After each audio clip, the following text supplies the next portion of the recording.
I'm Joziane FAHED-SREIH. I'm an associate professor of management at the Lebanese American University. I direct the Center of Family and Entrepreneurial Business, and also I'm the chairperson of the Department of Management Studies at LAU. The Institute of Family and Entrepreneurial Business was the first of its kind as an academic center that was established at LAU, in which we developed programs of family business management and corporate governance. We were the pioneers in addressing the topics of corporate governance and family business management in Lebanon and the region. We also established a family business network whereby family members become members of the network, and we meet in an intellectually stimulating environment to discuss problems and solutions of family businesses. We also have a family business certificate program whereby individuals who are interested in the family business certificate, whether consultants of family business management or members of family businesses who would like to act as pioneers in their family business and bring together family members in order to solve their problems and establish constitutions within their family businesses and also develop policies within the family business. They take this family business certificate. They take 4 major courses and 4 electives that they can choose from a list of courses, and they become family business certified. Today I'll be discussing my recent book, How to Manage Family Businesses and the 10 Imperatives for Success. This is a book that was published last year with Cambridge scholars, and this book talks about the 10 imperatives that family businesses should look at meticulously in order to have family business success. We start with the first imperative, which is developing a common vision. Family businesses should sit together and decide on the common vision, and many of the problems encountered in family business stem from the fact that family members have different visions, and they don't of the family business, of course, and they don't really sit together and establish a common vision in order to set the direction for their family businesses, whereby all family members would be joining efforts in order to work within the same direction or in the same direction in order to benefit their family businesses.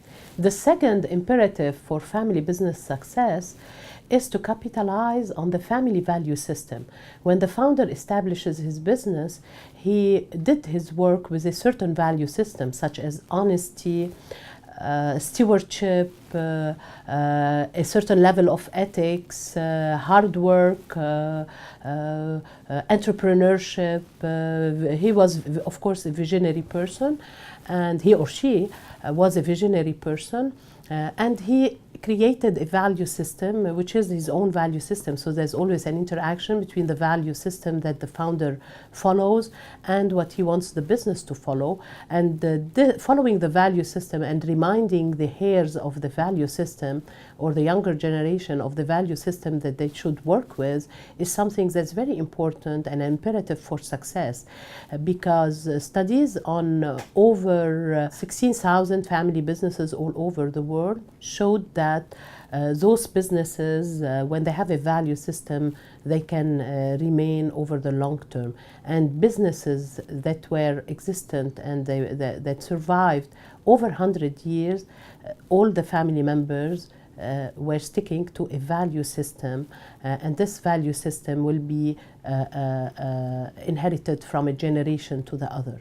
The third imperative for success is to establish family business policies. Actually, the companies, usually small and medium-sized organizations, don't even have human resources policies that are written.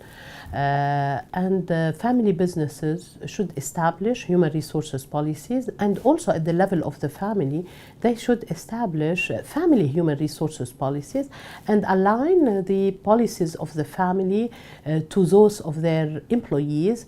And in this way, things will be well established, or policies would be the working document for family members when it comes to working in the business, or if they want to enroll in the business, or they want to conduct internships in the business. This should be according to a plan, and this should be well structured according to certain policies. And those policies are not made by anyone else. Those policies are done by the family itself, because the family is brought together, and the discussion of the family business policies comes with the agreement of all family members on how those policies are going to be, and how the family and the future heirs will relate to the family business when it comes to working in the family business, conducting internships in the family businesses, and also being members of this family business, maybe within their role on the board of those businesses. Now we come to imperative number 4, which is creating high-performing boards of directors. And I think this is one of the most important solutions to family business.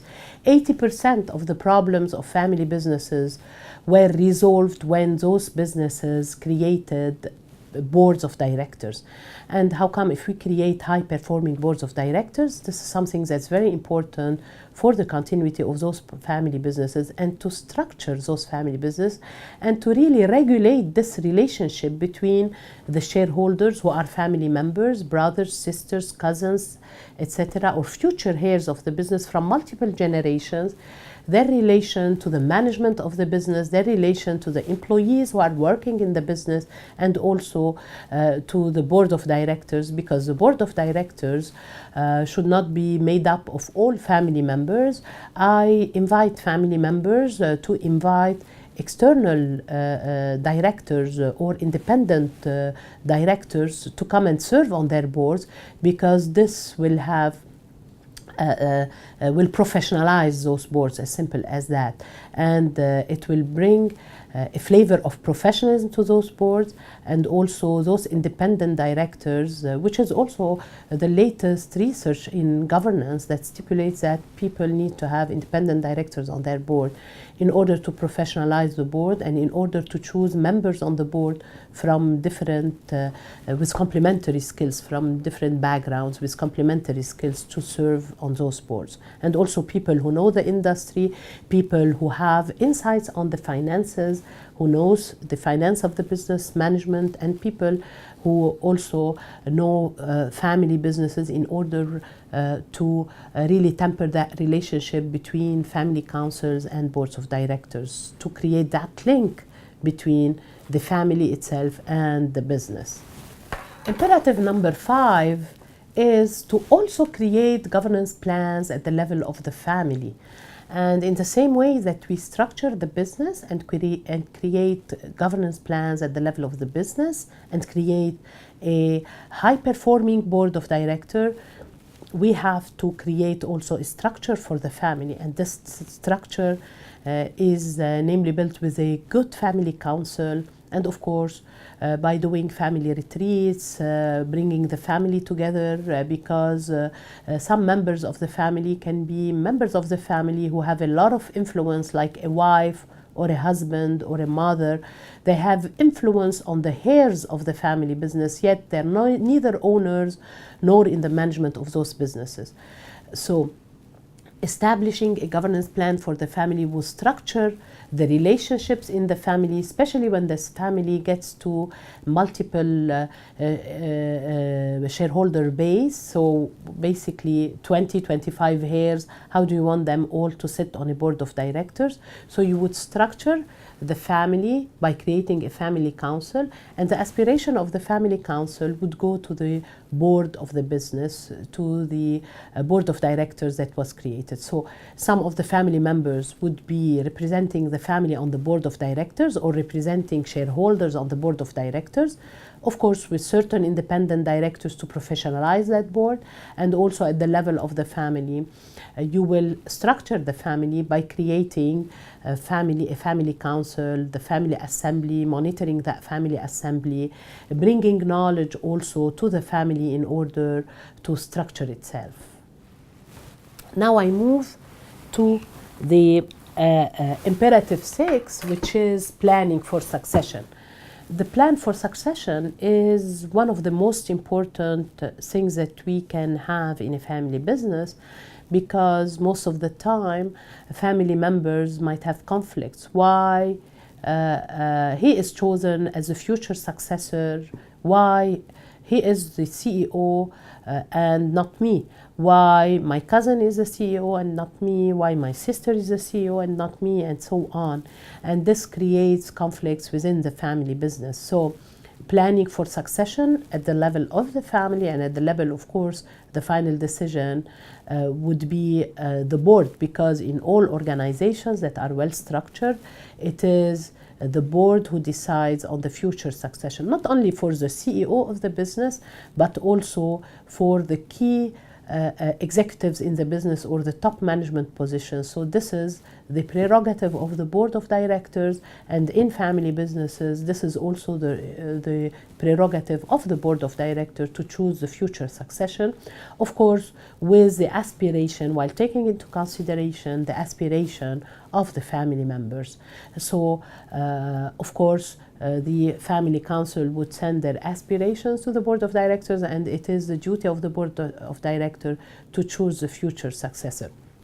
In some families, when you have a lot of conflict taking place on the succession plans, the idea would be to bring an outsider to the family, because you can hold the outsider accountable to his work. So family members, it's very difficult to hold them accountable, because if you hold someone accountable who's not doing his job, you would fire him. How can you fire a family member? So this is very complicated when it comes to the family business. So it's much better to bring an outsider where you can hold the outsider accountable for his work, and hence all family members would hold him accountable. Imperative number 7 in my book is to educate the next generation family members. Education, I am an educator, and I am a true believer in education. If you want to make reforms, if you want to make changes, you need to educate people to make those changes happen. And when it comes to the family business, one of the imperatives is to educate the next generation family members. You educate them on family business management in order to understand and to manage their expectations first, and in order to understand the dealings of the family with the business. Because, of course, if you want the business to be successful, you want to differentiate between ownership and management, and this is an imperative.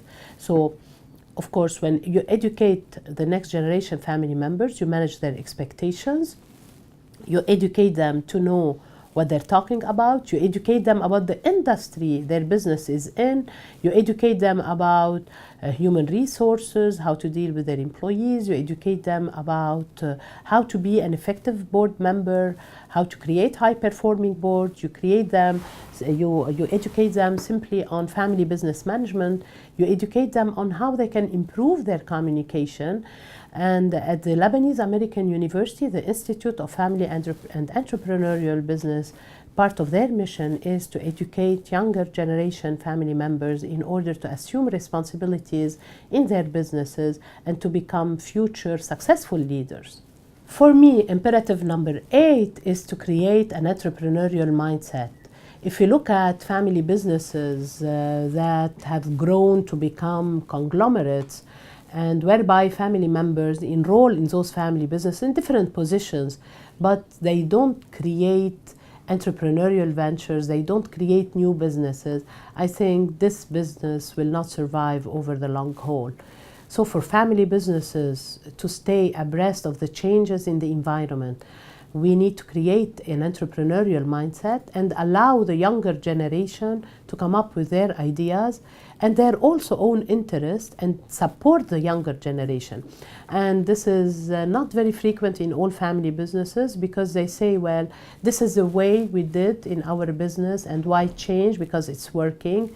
I mean, if it ain't broke, why fix it? Yes, this is true, but in today's environment, we need to always be forward-looking, and we have to spot opportunities, and we cannot only stay and follow the older strategies. So anything that was done yesterday is yesterday. In the past, we used to analyze historical data. Today, if we want to analyze historical data, we would have bypassed the opportunities that are found in the external environment. So I invite family businesses and family business leaders to create an entrepreneurial mindset, to allow the younger generation to put forward their entrepreneurial ideas, and to help them, to support them by also bringing those entrepreneurial ideas to their board of directors, support the younger generation, and let those new ideas be the beginning of new businesses, and of course enlarging their mother company or their major business. Well, imperative number 9 in my book is to address fairness and also conflict of interest policies. Fairness is very important. When family businesses want to address their family business issues, they have to do it with complete fairness, and fairness in the process in which they do their constitution or in which they write their policies.